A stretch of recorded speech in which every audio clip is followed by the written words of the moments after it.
दोस्तों नहीं काम आई भारतीय जनता पार्टी की दलाली। सीबीआई ने वसीम रिजवी पर कसा शिकंजा। सीबीआई ने दर्ज की 2 एफआईआर। बड़े घोटाले में फंसे वसीम रिजवी। अगर आप भी गोदी मीडिया का विरोध करते हैं तो लाइक कीजिए इस वीडियो को, चैनल को सब्सक्राइब करने के बाद घंटी बजाना बिल्कुल ना भूलें। दरअसल वसीम रिजवी जो अपने विवादित बयान और मुसलमानों को बदनाम करने के लिए जाने जाते हैं, यहाँ तक कि ये वही वसीम रिजवी हैं जो भारतीय जनता पार्टी की हर समय तारीफ करते हैं और वहीं दूसरी तरफ मुसलमानों के खिलाफ जहर उगलते हैं, बदनाम करने की कोशिश करते हैं, यहाँ तक कि पूरे भारत देश का माहौल बिगाड़ने की कोशिश करते हैं। लेकिन इसी बीच वसीम रिजवी पर सीबीआई ने अपना शिकंजा कस लिया है और पूरी तरीके से सीबीआई ने चापलूसी निकाल दी है। दरअसल वसीम रिजवी ने पिछले दिनों बड़े बड़े घोटाले किए थे और उन पर पर्दा डाल दिया था, लेकिन अब सीबीआई ने पीएम मोदी के यार या फिर यूं कहें हरदम तारीफ करने वाले वसीम रिजवी की हेकड़ी निकाल दी है। जल सत्य ने अपनी रिपोर्ट में लिखा कि बोर्ड घोटाला केंद्र की हरी झंडी के बाद वसीम रिजवी के खिलाफ सीबीआई ने दर्ज किया केस। अधिकारियों ने बताया कि इलाहाबाद का मामला 2016 में इमाम बाड़ा गुलाम हैदर में कथित अतिक्रमण और दुकानों के अवैध निर्माण से संबंधित है। यानी कि नरेंद्र मोदी सरकार जिसकी वसीम रिजवी हर समय तारीफ करते थे, उसी नरेंद्र मोदी सरकार ने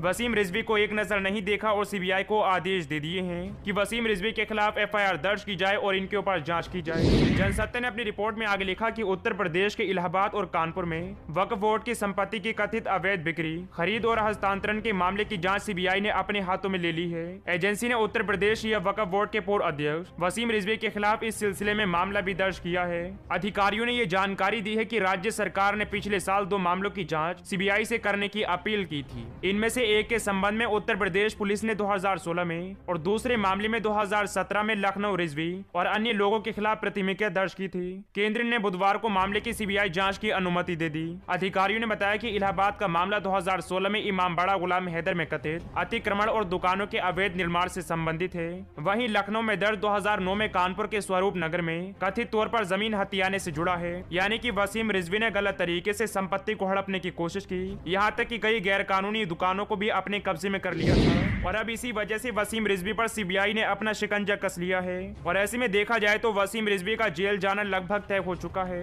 हालांकि पिछले दिनों वसीम रिजवी ने कहा था कि अगर नरेंद्र मोदी की सरकार नहीं बनेगी तो मैं अपनी जान दे दूंगा। यानी कि पूरी तरीके से वसीम रिजवी प्रधानमंत्री नरेंद्र मोदी और उनकी सरकार की तारीफ कर रहे हैं। अपने देश की मोहब्बत। मोदी जी भारत के लिए कुशल प्रधानमंत्री हैं। देश प्रेमियों को उनसे मोहब्बत है और देश के गद्दारों में उनका खौफ है।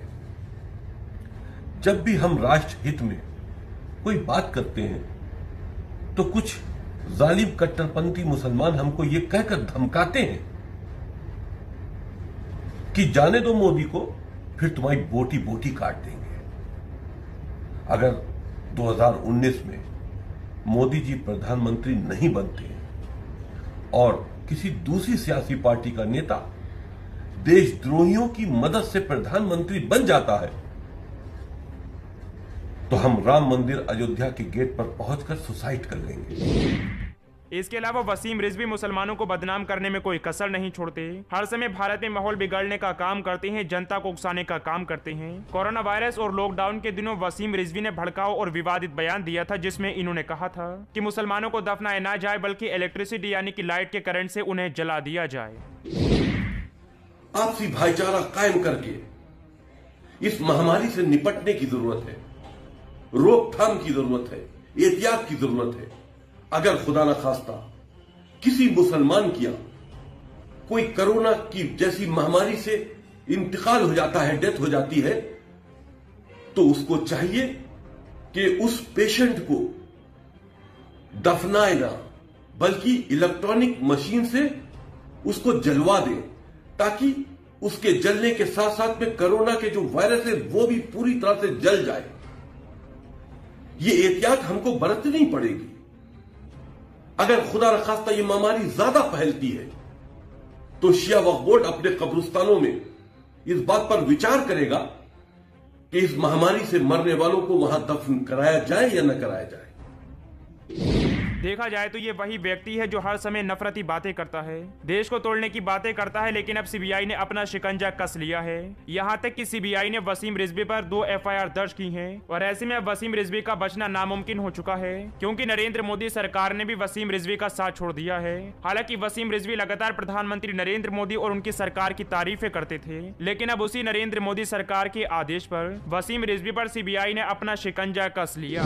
बढ़ते हैं अगली खबर की तरफ, जहां नरेंद्र मोदी सरकार पर बरसे राहुल गांधी। कहा कर्मचारियों की हालत पस्त, पूंजीपत मित्र मुनाफा कमाने में मस्त। दरअसल कांग्रेस के पूर्व अध्यक्ष राहुल गांधी मोदी सरकार पर निशाना साधने में कोई कसर नहीं छोड़ते और लगातार राहुल गांधी प्रधानमंत्री नरेंद्र मोदी को आड़े हाथ ले रहे हैं। लेकिन इसी बीच अब राहुल गांधी ने सरकार पर पूंजीपतियों को फायदा पहुंचाने का आरोप लगाया। राहुल गांधी ने नरेंद्र मोदी सरकार पर आरोप लगाया है कि मौजूदा सरकार अपने पूंजीपति मित्रों को मुनाफा पहुंचा रही है। राहुल गांधी हर रोज इसी तरीके से नरेंद्र मोदी सरकार पर सवाल उठाते हैं, लेकिन भारतीय जनता पार्टी और नरेंद्र मोदी सरकार इस सवाल का कोई जवाब नहीं देते। राहुल गांधी ने सरकार पर महंगाई दर बढ़ने को लेकर ट्वीट किया और सरकार पर निशाना साधते हुए उन्होंने लिखा, खाद्य पदार्थ का महंगाई 11.1 के पार पहुंच चुका है, लेकिन मोदी सरकार सेंट्रल पीएसयू कर्मचारी का डीए बढ़ाने की बजाय फ्रीज कर रही है। सरकारी कर्मचारियों की हालत पस्त है और इसके अलावा नरेंद्र मोदी सरकार के पूंजीपति मित्र मुनाफा कमाने में मस्त हैं। यानी कि राहुल गांधी का कहना है कि प्रधानमंत्री नरेंद्र मोदी देश की जनता के साथ अत्याचार कर रहे हैं, गरीब जनता को मुनाफा कमाने के लिए नहीं दे रहे हैं। तो वहीं दूसरी तरफ नरेंद्र मोदी सरकार अपने अमीर मित्रों का विकास कर रही है, उनको मुनाफा कमाने का अवसर दे रही है।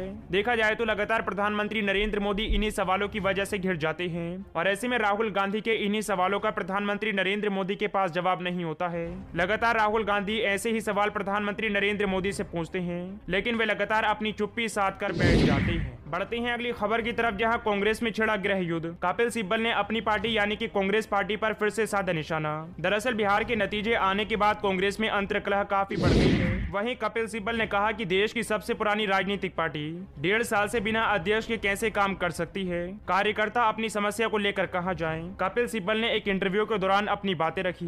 उन्होंने कहा कि राहुल गांधी ने पहले ही जता दिया है कि वे कांग्रेस पार्टी के अध्यक्ष नहीं बनना चाहते हैं। साथ ही कहा कि वे नहीं चाहते कि गांधी परिवार से कोई भी व्यक्ति कांग्रेस पार्टी का अध्यक्ष चुना जाए। यानी कि पूरी तरीके से राहुल गांधी ने पिछले दिनों ये साफ कर दिया था कि राहुल गांधी नहीं चाहते हैं कि गांधी परिवार से कोई भी कांग्रेस का अध्यक्ष न बने। और इसी मामले को लेकर कपिल सिब्बल अपनी पार्टी के नेतृत्व पर सवाल उठा रहे हैं। कपिल सिब्बल ने चिट्ठी को लेकर भी अपनी बात रखी। कपिल सिब्बल ने कहा कि मैंने कोई विवादित टिप्पणी नहीं की। उन्होंने कहा कि हमने अगस्त में लिखी थी, जो कि हमारी तीसरी चिट्ठी थी। इससे पहले गुलाम नबी आजाद ने भी 2 चिट्ठियां लिखी थी।